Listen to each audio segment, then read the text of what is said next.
મારું નામ સંજય દામજીભાઈ મેનપરા છે અને પેશન્ટનું નામ છે જયંતિભાઈ કાબાભાઈ મેનપરા. મારા અંકલ થાય છે. અમે ગઈ જાન્યુઆરીમાં 31 તારીખે અહીંયા એડમિટ થયા હતા. પહેલાં જેઠવા સરને મળ્યા હતા અને નાના મગજનો લોહી મળવાનું બંધ થયું હતું.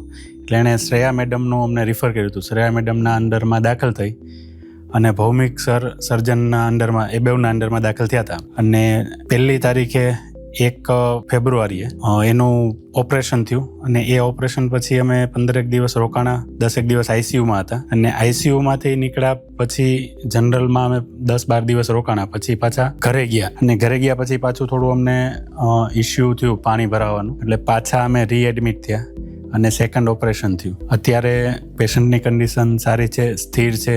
અત્યારે મોઢેથી પણ થોડું ખાવાનું ચાલુ કરી દીધું છે. એટલે ઓવરઓલ બધું ઓકે છે. આજે પણ છેલ્લે ભૌમિક સરને મળ્યા ત્યારે સિટી સ્કેન કરાવ્યો અને સિટી સ્કેન કરાવ્યા પછી એમને ઓકે લાગે છે. એટલે આજે અમને ડિસ્ચાર્જ આપે છે. અને ઓવરઓલ જોઈએ તો સ્ટાફ અને અહીંયા કેરટેકર્સ બધાનો રિસ્પોન્સ બહુ સારો હતો.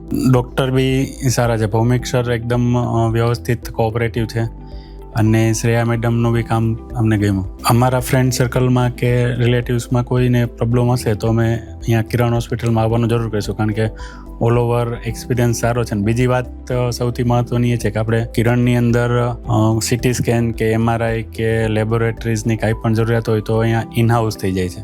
અને બીજી જગ્યાએ જાય તો બહાર ફરવું ઘણું પડે છે. એટલે પેશન્ટને બી તકલીફ થાય અને રિલેટિવ્સને બી તકલીફ થાય. અહીંયા અમને એ બહુ સારી વાત લાગી, એટલે અમે અહીંયા રિફર કરશું.